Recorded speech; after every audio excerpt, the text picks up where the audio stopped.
My grandson turned 20, and his mother decided I wasn't worth a seat at the table.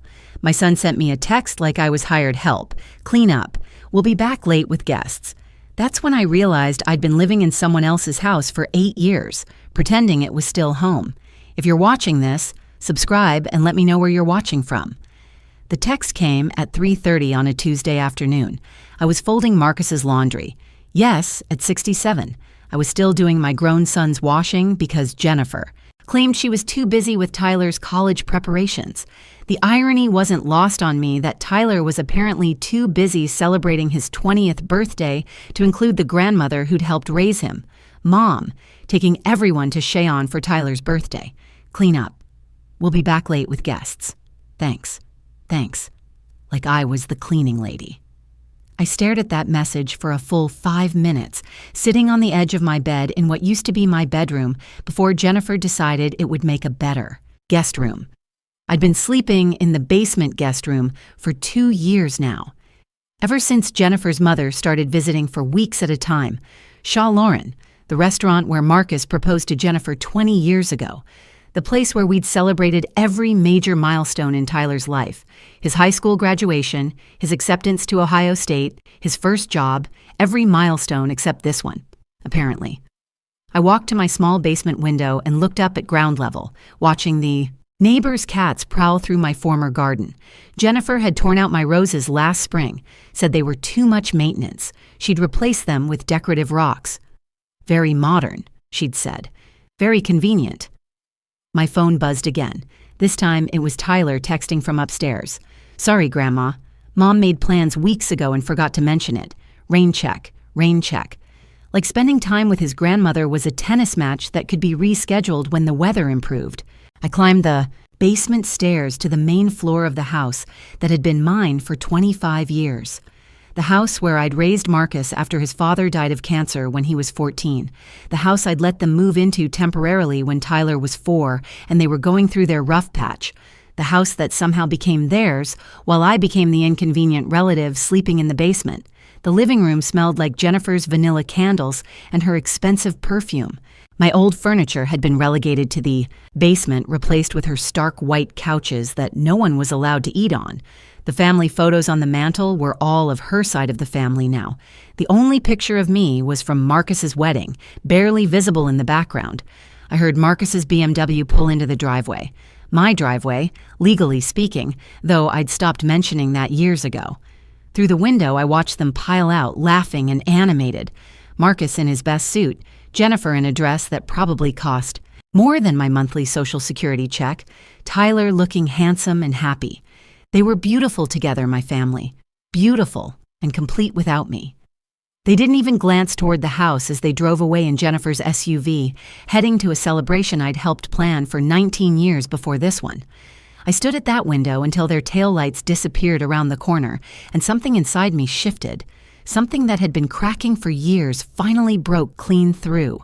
I walked to my basement room and pulled out the suitcase I hadn't used since my last visit to my sister in Phoenix.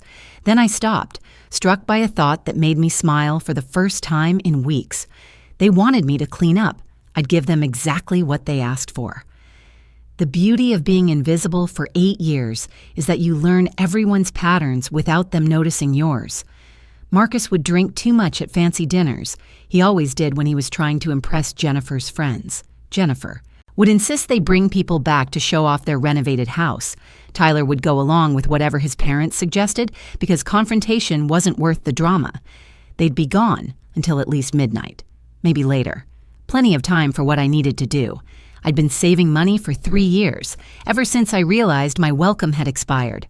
Robert's life insurance had paid off the house when he died, and I'd been careful with the small inheritance from my mother 2 years ago. While Marcus assumed I was living on Social Security alone, I'd quietly tucked away money every month. $4,200. $42. Enough for a new start if I was careful. I started with my clothes, folding everything neatly into 2 suitcases. 8 years of living in one room teaches you to pack efficiently. My photo albums went into a small box. Along with my mother's jewelry and the few pieces of my grandmother's china, Jennifer hadn't accidentally broken or donated. In the back of my closet, behind the winter coats I rarely needed anymore, I found The box I'd been avoiding for months. Robert's things, my husband's watch, his reading glasses, the leather journal where he'd kept track of his woodworking projects. I'd moved these items from hiding place to hiding place, unable to let go, but unwilling to display them. Where Jennifer might decide they didn't fit her aesthetic, I held Robert's journal for a moment, remembering how he'd sit at the kitchen table every evening, updating his project notes in careful handwriting. He'd been so methodical, so practical. What would he think of what I'd become? What would he think of what I was about to do? You'd tell me it was about time. I whispered to the empty room. The hardest part was the kitchen. I'd been cooking for this family for 8 years, keeping track of everyone's preferences, making sure Tyler had his favorite cookies for school, preparing Marcus's lunches the way he liked them. The spice rack was mine, accumulated over decades of cooking. The good knives were wedding, gifts from my marriage to Robert. I packed them all. Jennifer could figure out how to cook for her own family, or they could order takeout with the money they were saving by not having to support me anymore. Not that they'd been doing much of that anyway. By 9i, I had everything important loaded into my car. The rest, furniture that no longer fit, books that had been boxed up in the basement, Christmas decorations I wasn't allowed to use, could stay. Let them deal with it. I sat down at the kitchen. Table 1 last time and wrote a note. Marcus and Jennifer, I've decided to make some changes.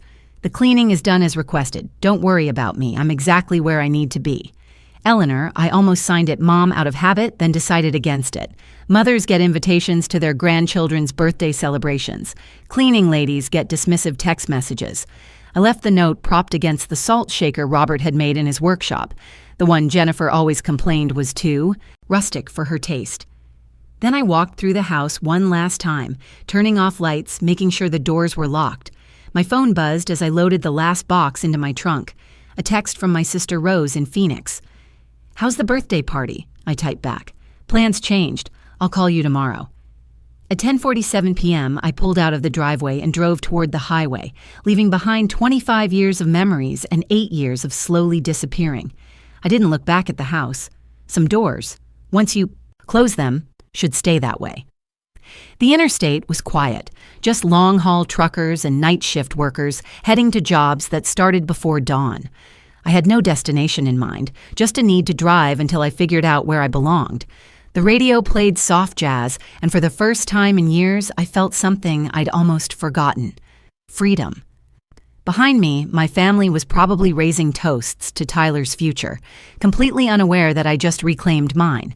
I drove for 4 hours before exhaustion forced me to stop at a truck. Stop outside Cincinnati. The place was brightly lit and surprisingly busy for 3 in the morning, filled with drivers grabbing coffee and gas station sandwiches. I felt invisible again, but this time it was liberating rather than lonely. The teenage clerk at the counter looked like Tyler might in a few years. Same dark hair, same easy smile. When he handed me my coffee, he said, "Drive safe." "Ma'am, it's a crazy night to be traveling alone." "Sometimes crazy is exactly what you need," I told him. I found a quiet corner table and pulled out my phone. 17 missed calls from Marcus, 12 from Jennifer, and a string of increasingly frantic text messages. The progression was predictable. Confusion, then anger, then panic, then bargaining. 11:43 p.m. "Mom, where are you? Your car's gone." 12:15 a.m. "This isn't funny. Call me back right now." 1:22 a.m. "Mom, we're worried. Please, just let us know you're safe." 2:35 a.m. "Whatever we did, we can fix it. Just come home." Home. Interesting how that word appeared only after I was gone. I turned off my phone without responding. They could worry for a while. Maybe worry would teach them something that 8 years of taking me for granted hadn't. The truck stop had a rack of travel brochures. Mammoth Cave, Dollywood, Great Smoky Mountains. Places I'd wanted to visit when Robert was alive. Trips we'd always planned for someday before cancer stole our somedays. I grabbed a handful and spread them on the table like tarot cards. A woman at the next table was watching me with curiosity. She looked to be about my age, silver hair pulled back in a practical bun, wearing a University of Kentucky sweatshirt. "Running away from home?" she asked with a smile that suggested she'd done the same thing herself once or twice. "More like running towards something," I said. "I'm just not sure what yet." She introduced herself as Margaret Coleman, a retired teacher driving back to Louisville after visiting her daughter in Atlanta. "Worst mistake I ever made," she said. "Was moving in with my kids after my husband died. Took me 2 years to get my life back.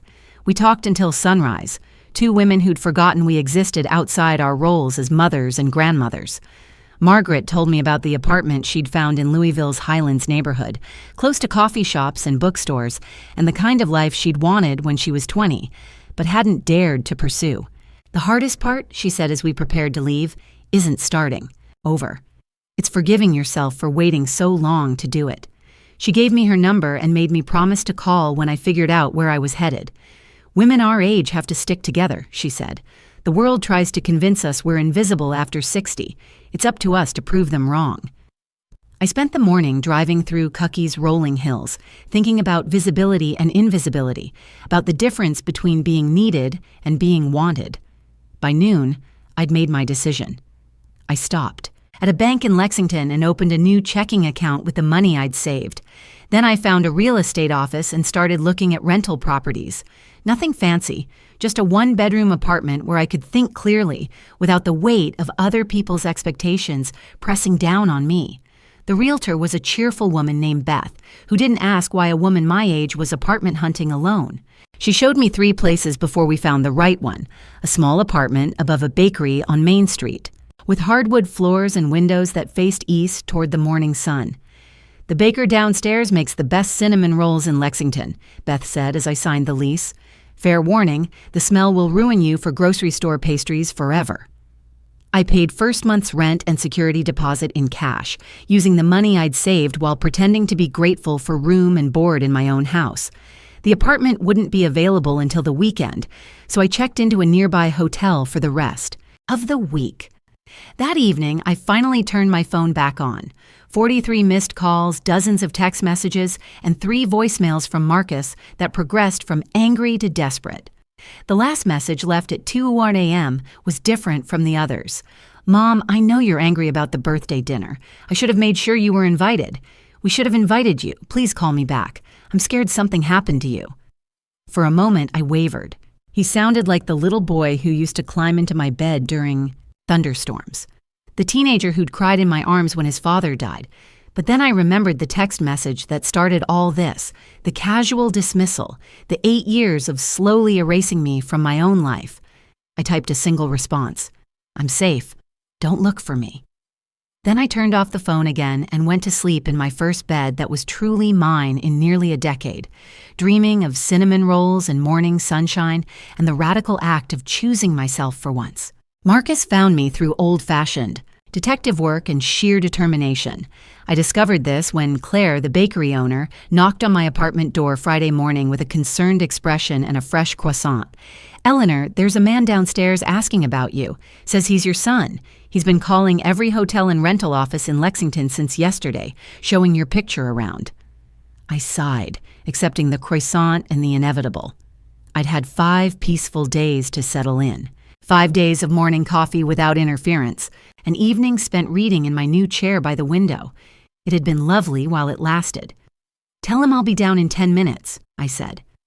Marcus was pacing in front of the bakery when I came downstairs, looking like he hadn't slept in days.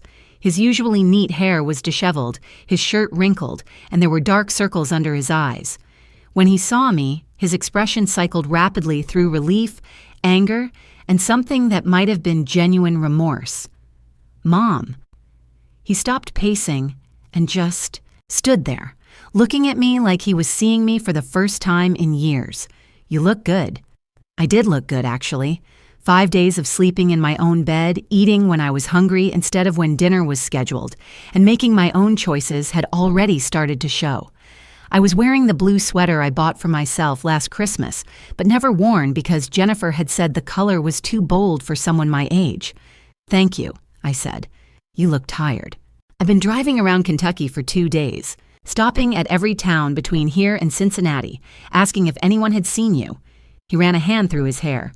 "Do you have any idea how many small towns there are in this state?" "I imagine you do now," I said mildly.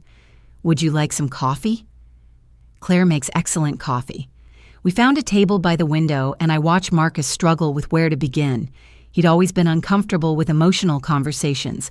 Even as a child, after his father died, I'd had to teach him that feelings were meant to be expressed, not buried under busy schedules and practical concerns. "Mom," he said finally, "why didn't you tell me you were unhappy?" I stirred cream into my coffee, buying time to frame my answer carefully.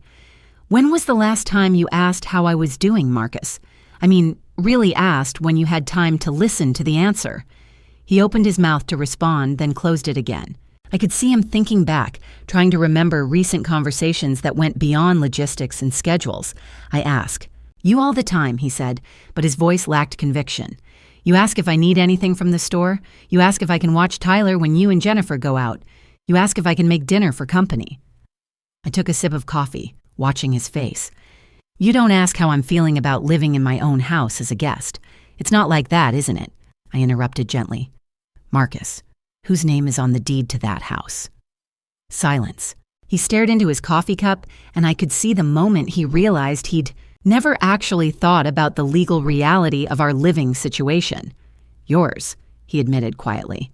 "And whose furniture fills the living room?" "Jennifer's." "Whose bedroom am I sleeping in?" "The basement guest room." His voice was getting smaller with each answer. "So help me understand," I said, leaning forward slightly, "how I became a guest in my own home." Marcus was quiet for a long time, processing 8 years of assumptions he'd never examined.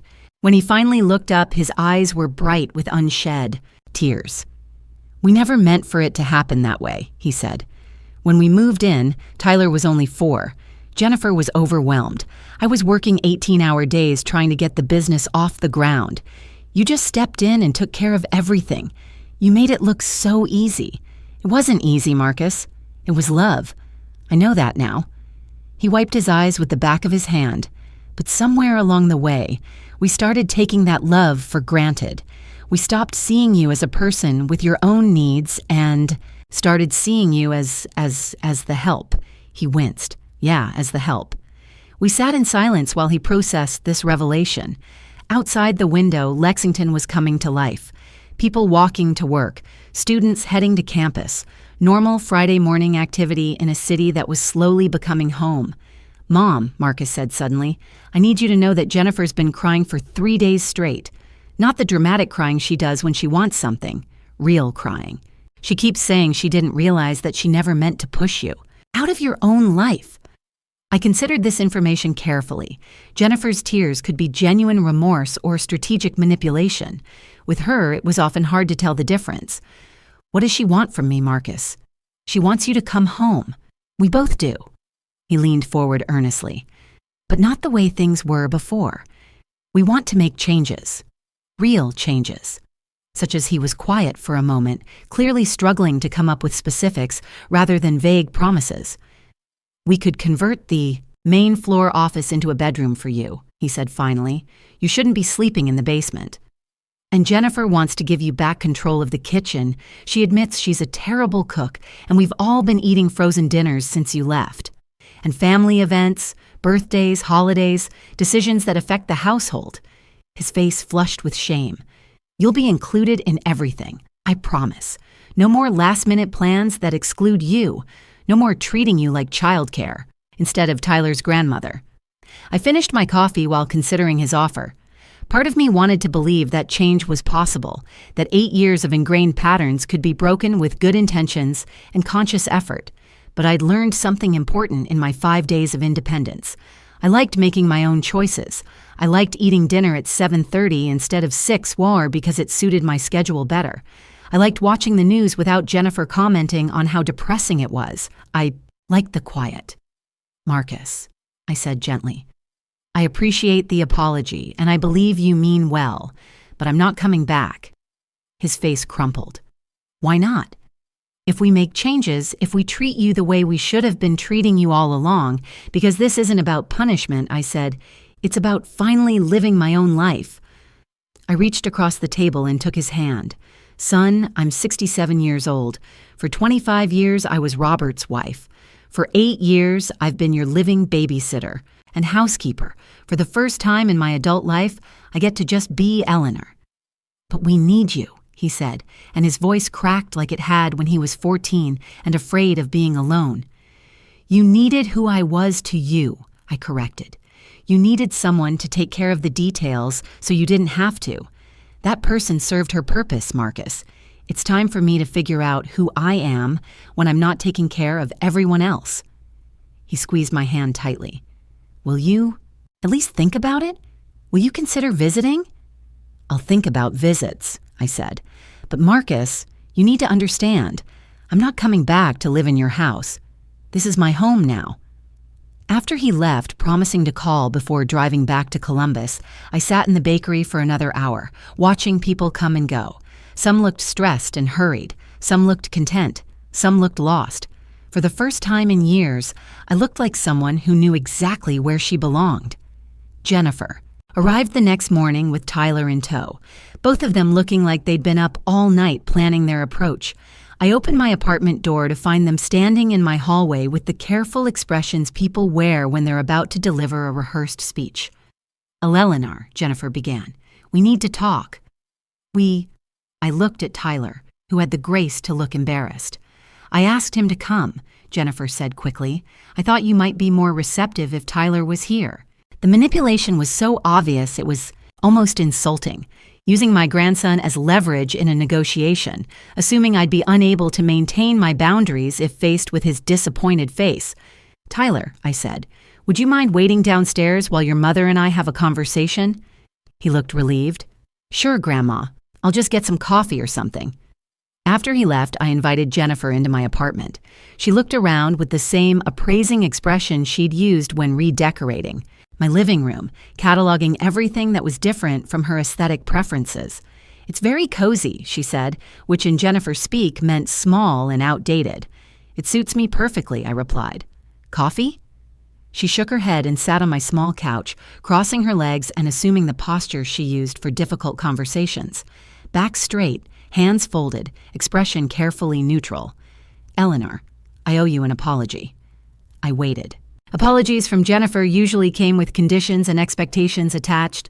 I realized that we've been thoughtless about including you in family decisions. The birthday dinner was inexcusable, and I take full responsibility for that oversight. Oversight, I repeated. Is that what we're calling it? Her composure slipped slightly. I know you're angry. I'm not angry, Jennifer. I'm done. The blunt statement seemed to catch her off guard. She'd clearly prepared for anger, tears, demands for better treatment. She hadn't prepared for calm indifference. You can't be done, she said. You're family. Am I? I sat down across from her. Jennifer, in the 8 years you've lived in my house, how many times have you asked about my day, my interests, my friends? How many times have we had a conversation that wasn't about Tyler's schedule or Marcus's work or what you needed me to do for the household? She opened her mouth to respond, then closed it again. I could see her mentally searching through 8 years of interactions, looking for evidence of genuine interest in me as a person. We've been busy, she said finally, between work and Tyler and maintaining the house. You've been busy, I agreed. Too busy to notice that I was disappearing. You weren't disappearing. You were part of everything. I was useful for everything, I corrected. There's a difference. She was quiet for a moment, and I could see her recalibrating her approach. Jennifer was nothing if not adaptable when she wanted something. I know I haven't been the daughter-in-law you deserved, she said.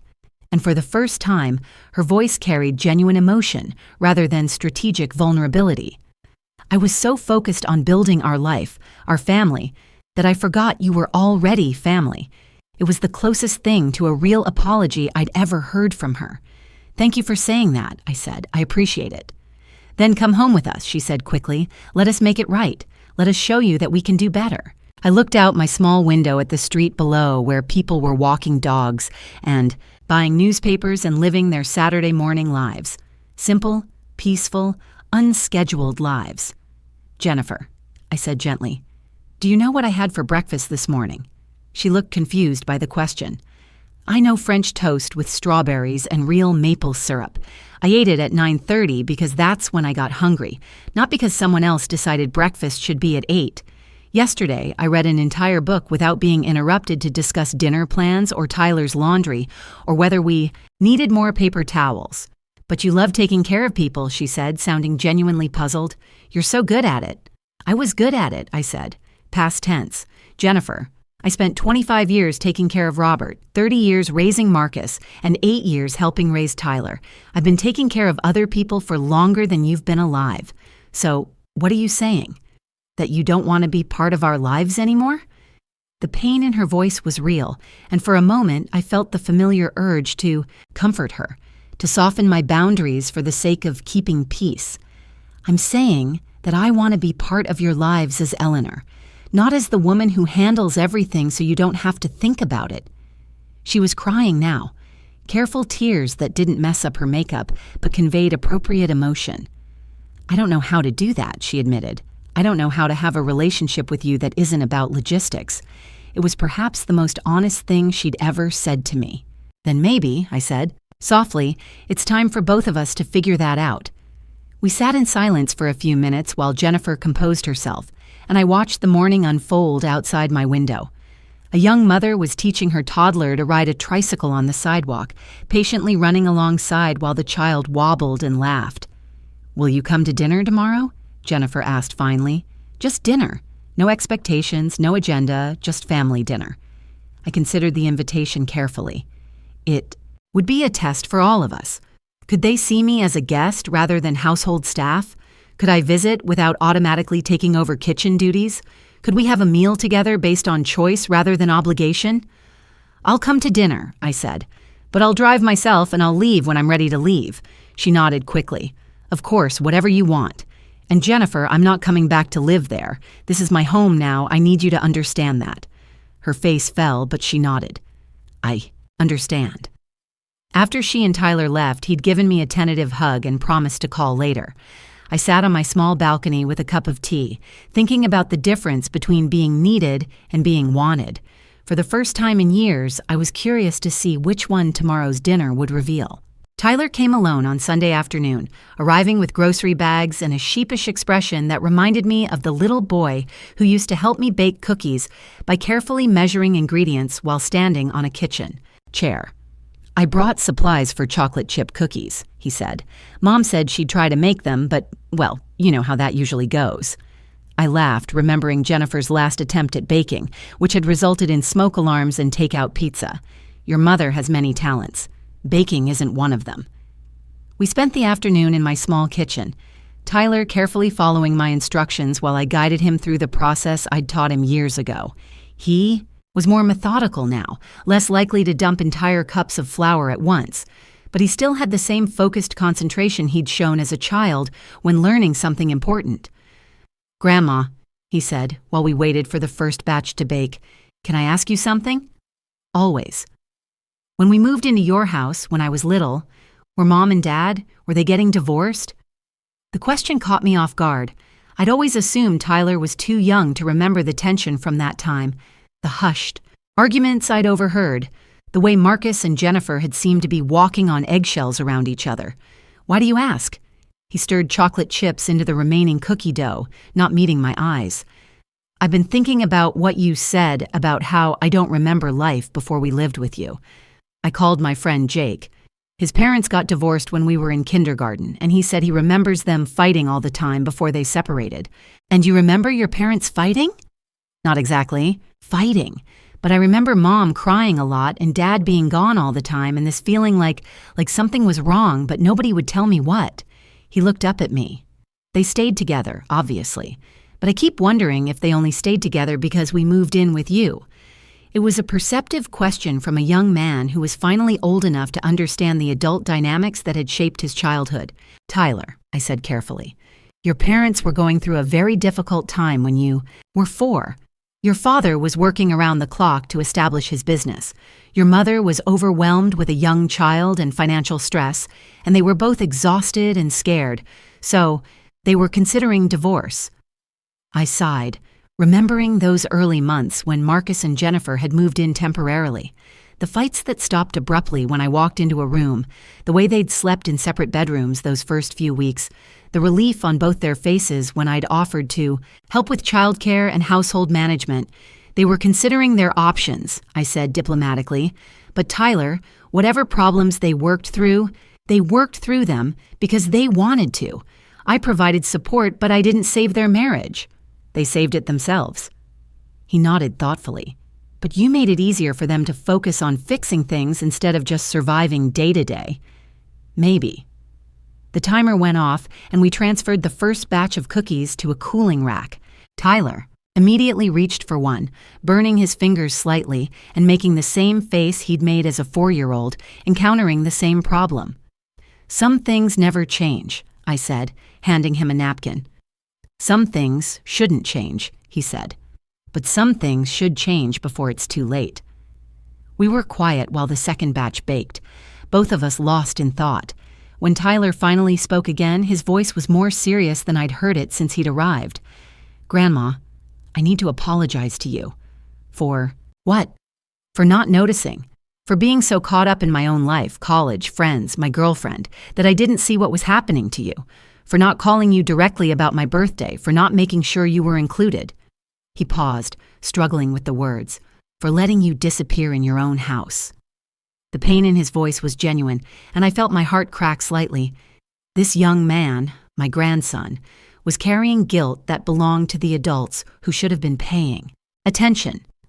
Tyler, I said gently, you were a child when we all started living together. Children aren't responsible for managing adult relationships, but I'm not a child anymore. I'm 20 years old.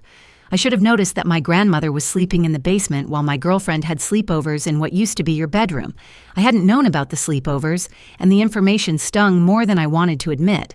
But Tyler's face was so full of genuine remorse that I couldn't focus on the hurt. What matters, I said, is that you're noticing now. Is it too late? He asked. Have we damaged things so badly that you can't forgive us? I looked at my grandson, tall now, broad-shouldered, with Marcus's eyes, but a gentleness that reminded me of Robert.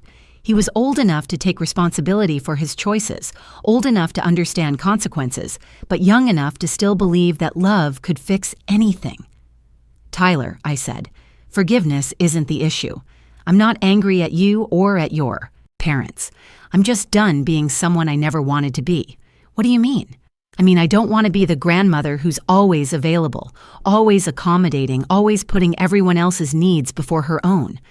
I want to be the grandmother you choose to visit because you enjoy my company, not because you need something from me. He nodded slowly. So, we have to earn back a relationship with you? You have to build a new relationship with me, I corrected, based on who I actually am, not who I was convenient to be. After he left, promising to call later in the week just to talk rather than to arrange anything, I sat in my reading chair with the last of the cookies and thought about second chances. Some people deserved them. Some people had simply made mistakes out of thoughtlessness rather than malice. Tyler fell into that category. Young, self-absorbed in the way young people often are, but fundamentally good-hearted and capable of growth. The question was whether his parents fell into the same category, or whether their patterns were too deeply ingrained to change. Tomorrow's dinner would be the first real test. Outside my window, the sun was setting over Lexington, painting the sky in shades of gold and pink. My phone buzzed with a text from Tyler. Thanks for the cookies and the conversation. I love you, Grandma, the real you, not the version who does everything for everyone else. For the first time since I'd left Columbus, I cried. Not from sadness or anger, but from relief. At least one. Relationship in my family might be salvageable. After all, the dinner invitation came with specific instructions. Just come as our guest. Don't bring anything. Don't help with cleanup. We want to practice treating you the way we should have all along. Sweet words, but I'd learned to judge Jennifer by her actions, not her promises. I drove to my former house Sunday evening, parking on the street instead of in the driveway. Small gesture, but it felt important. I was visiting, not coming home.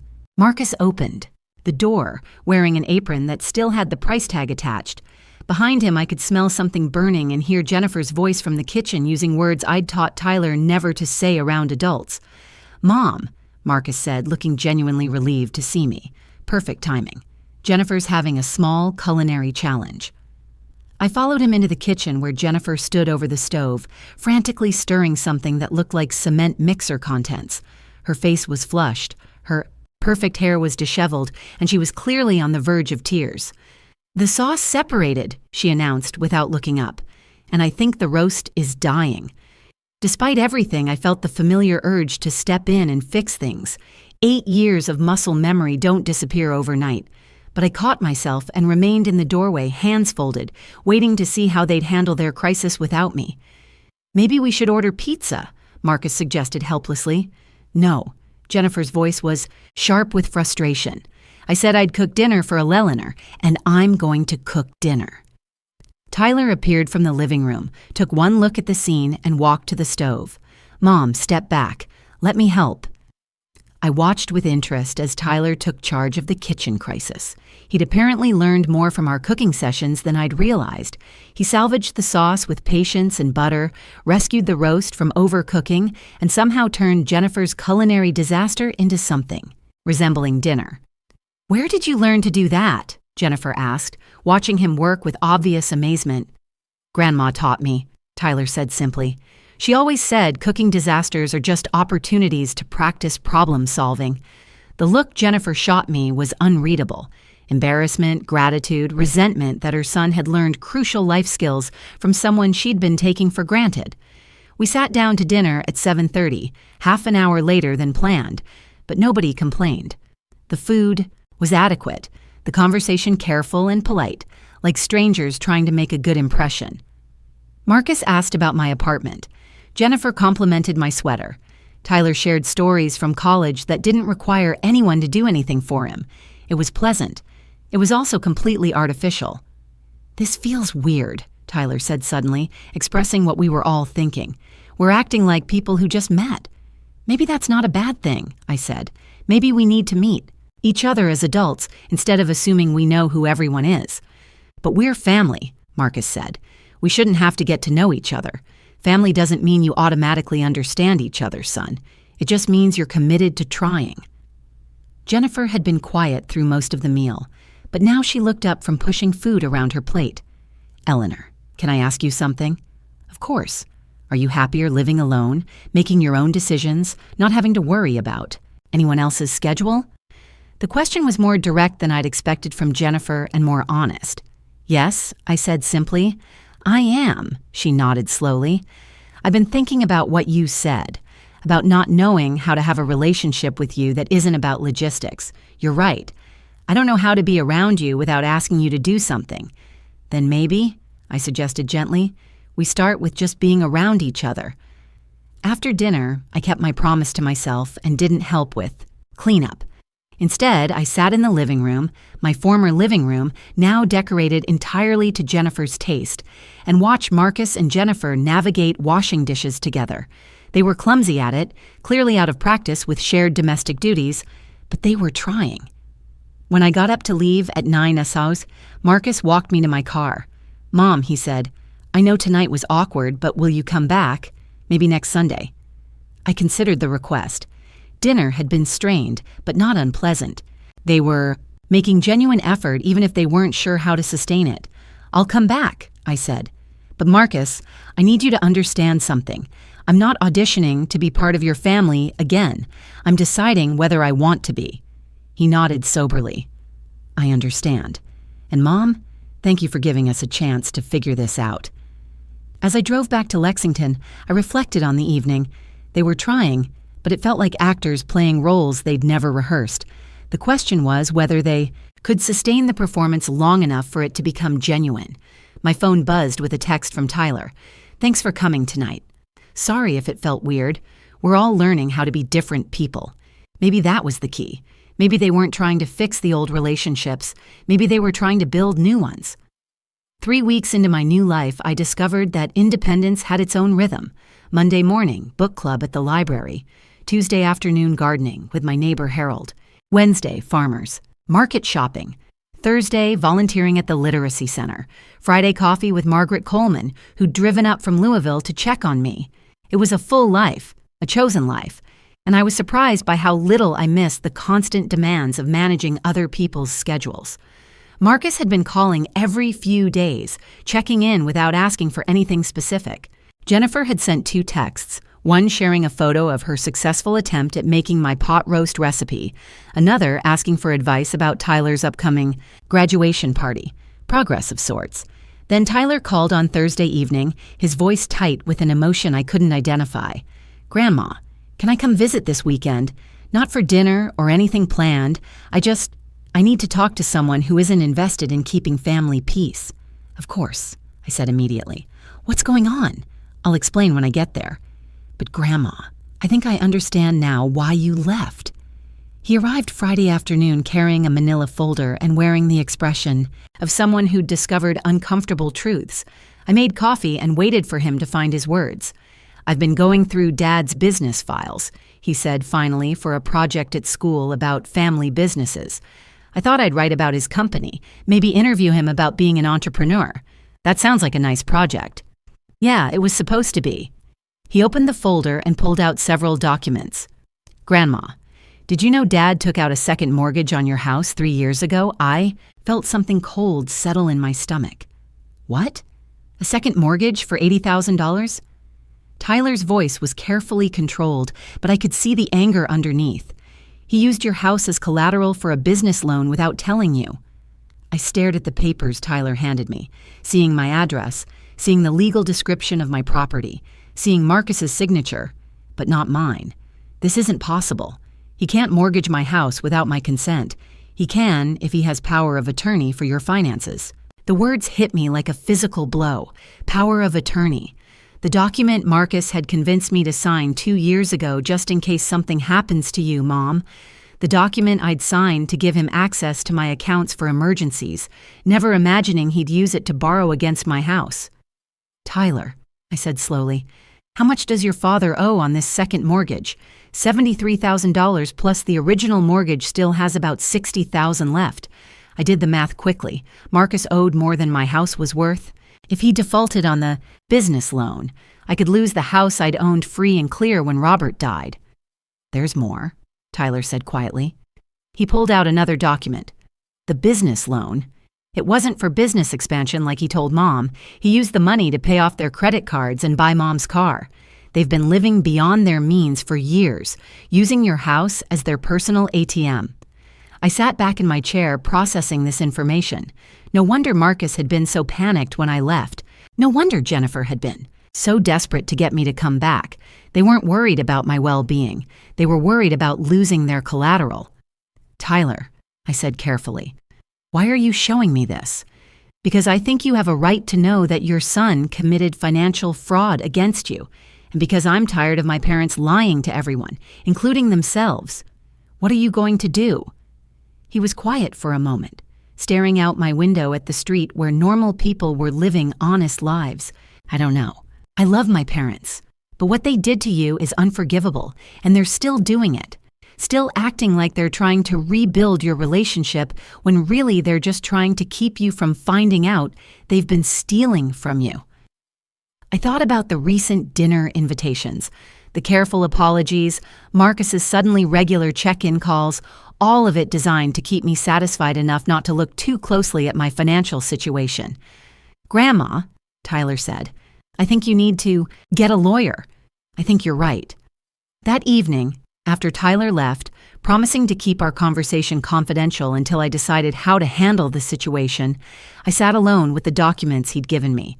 $80,000 borrowed against my house without my knowledge. Used to subsidize their lifestyle while they treated me like household staff.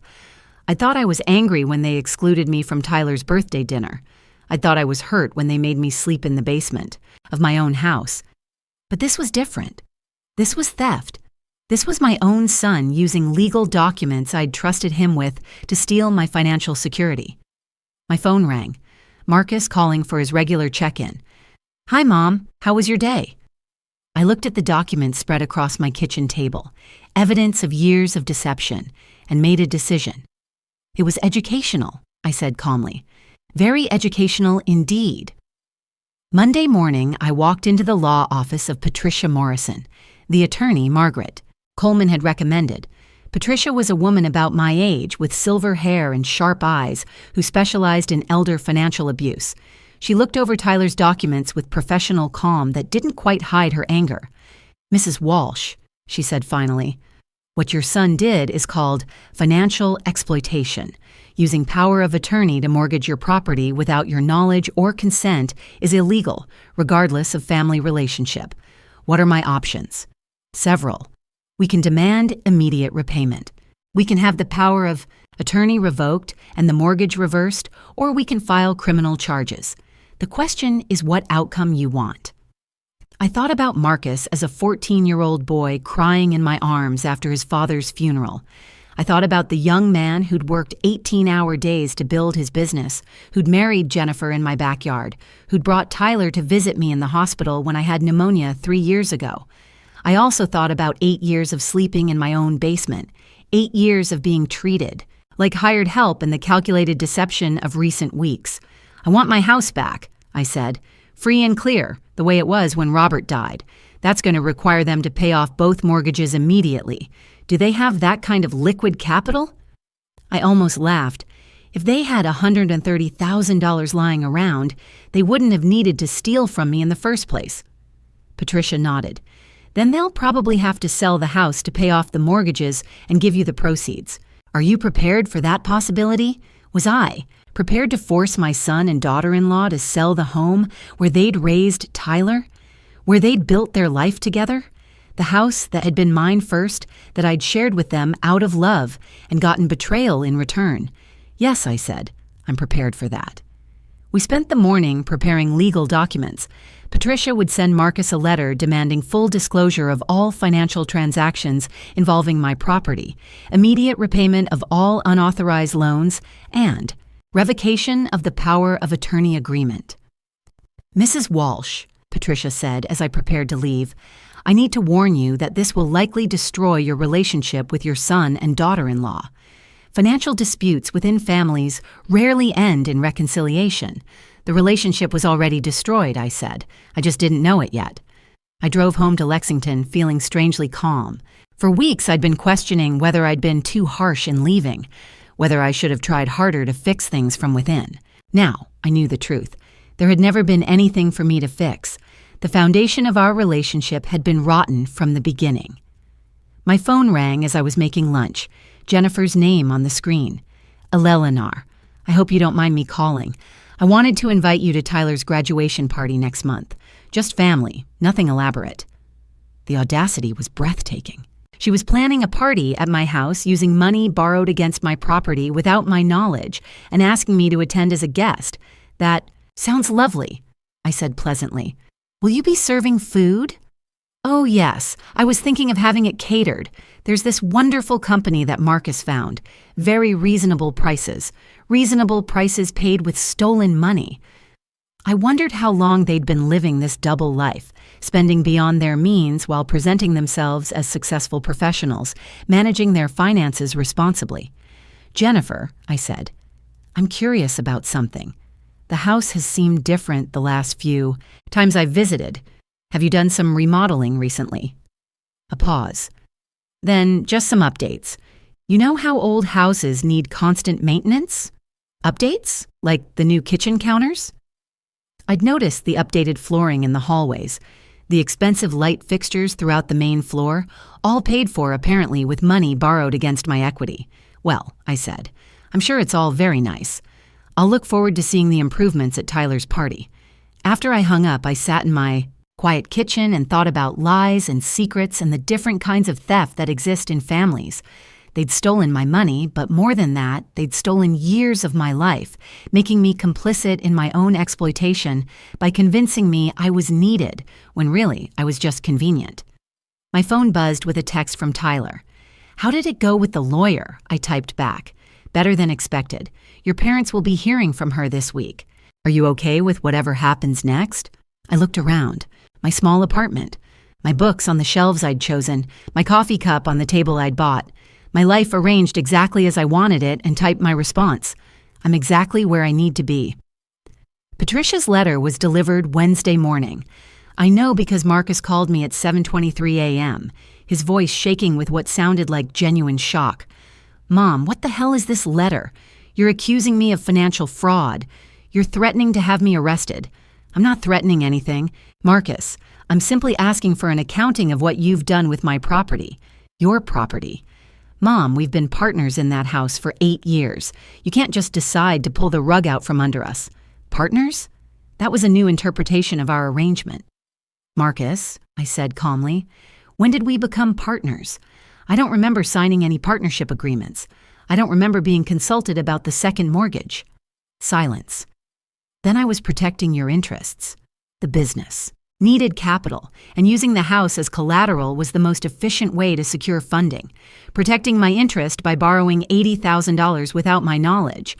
You have power of attorney on file. It's perfectly legal. Legal and ethical aren't the same thing, son. Another silence longer this time. When Marcus spoke again, his voice was different, harder, more calculating. It was the voice he used with difficult business clients, not the voice he used with his mother. Mom, I think you need to be very careful about how you handle this situation.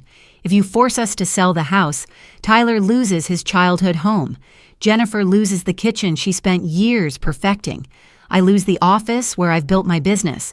Is that really what you want? The threat was subtle, but clear. If I pursued this legally, I'd be responsible for destroying the family.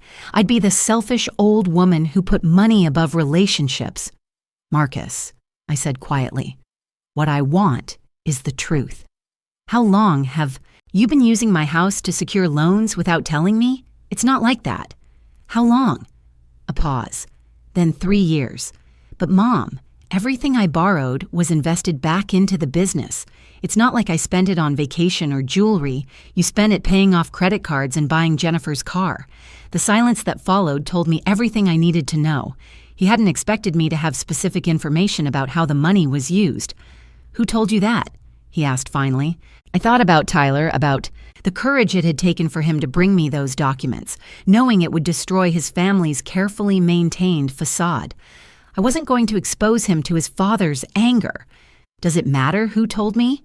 Is it true? The business loan covered multiple expenses. Marcus, yes or no? Did you use money borrowed against my house to pay personal debts? Another long pause. Some of it, yes. But we were planning to pay it back. When, in what universe were you planning to pay back $80,000 while living beyond your means? We're not living beyond our means. You borrowed money against my house to pay off credit card debt. That's the definition of living beyond your means. I could hear him breathing heavily, probably pacing in what used to be my kitchen, trying to find an angle that would make his actions seem reasonable. Mom, he said finally, I know you're angry, but we can work this out. We don't need lawyers and threats. We're family. Family doesn't steal from each other, Marcus. I didn't steal anything. The house is still there. It's still increasing in value. You still have a place to live. I have a place to live that I chose for myself, I interrupted. And as for the house still being there, what happens if your business fails? What happens if you can't make the mortgage payments? Do I lose my house because you decided to gamble with my equity? The business isn't going to fail. Famous last words of every entrepreneur who ever lost everything. He was quiet for so long. I thought he might have hung up then. What do you want, Mom? What's it going to take to make this go away? Make this go away? Like my legitimate anger about being defrauded was an inconvenience he could negotiate away.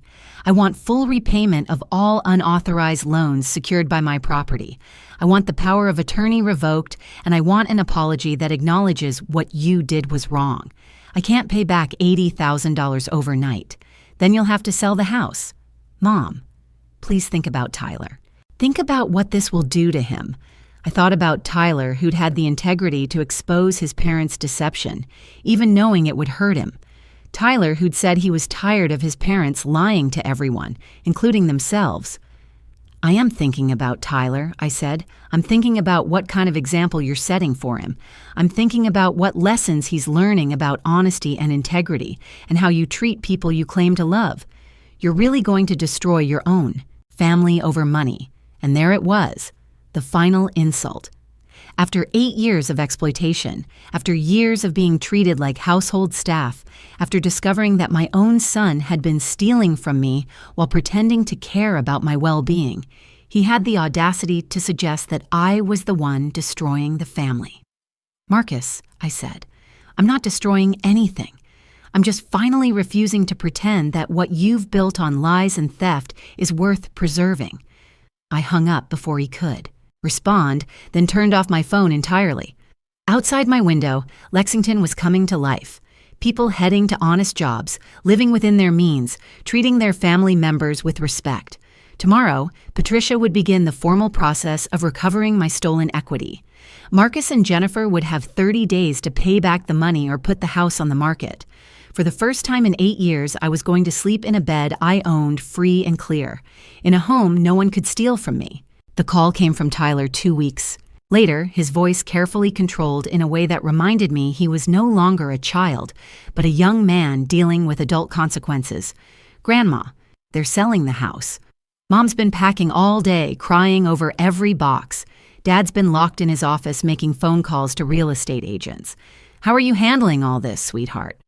A long pause. "I'm angry at them, but I'm sad too. I know what they did was wrong, but it's still hard watching everything fall apart." I understood. Tyler was grieving, not just the loss of his childhood home, but the loss of his image of his parents as people who could be trusted to make good decisions. "Tyler, this isn't your fault, and it's not really my fault either. This is the consequence of choices your parents made over several years. I know that logically, but it still feels like our family is breaking apart." "Maybe," I said gently, "it needed to break apart. Maybe what you had wasn't as solid as it appeared." 3 days later, Marcus called me for the last time. "The house sold," he said without preamble. "We got asking price. After paying off both mortgages and the real estate fees, there's about $40,000 left over." "Good. I assume Patricia will receive a check for the full amount." "Mom," his voice broke slightly, "I need you to know that I never meant for things to turn out this way. I thought I was making smart financial decisions. I thought I was protecting everyone. You thought you could handle my money better than I could? I thought you'd never need to know about the details because you planned to pay it back before I found out.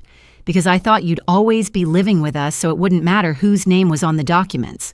There it was, the assumption that had underlay everything, that I would always be available, always be dependent, always be too grateful for their care to ask difficult questions about my own assets. "Marcus," I said, "where are you and Jennifer going to live?" "We found a rental house across town. It's smaller, older, but it's what we can afford now that we're actually living within our means. And Tyler, he's staying in the dorms next year instead of commuting. Says he thinks it's time he learned to be independent. Smart kid. He'd learned from his parents' mistakes, even if they hadn't." "Mom," Marcus continued, "I know you probably don't want to hear this, but Jennifer and I have been in counseling, financial counseling, and marriage counseling. We're trying to figure out how we got so far off track." "That's good, Marcus. I hope it helps. The counselor says that we created a pattern where we used other people to avoid facing our own problems. We used you to manage our household so we didn't have to communicate about domestic responsibilities. We used your house as financial security so we didn't have to live within our budget. It was the most honest thing he'd said to me in years. What did you learn from that insight? That we've been terrible to you for a long time, and we called it love." I felt tears prick my eyes. Not tears of sadness, but tears of relief that my son might finally understand what he'd done. "Marcus, do you remember when you were 14 and your father was dying? How I used to tell you that love without respect isn't really love? Yeah, I remember. You and Jennifer cared about me, but you didn't respect me. You didn't respect my autonomy, my intelligence, or my right to make decisions about my own life and assets. That's not love, son. That's possession. I know that now."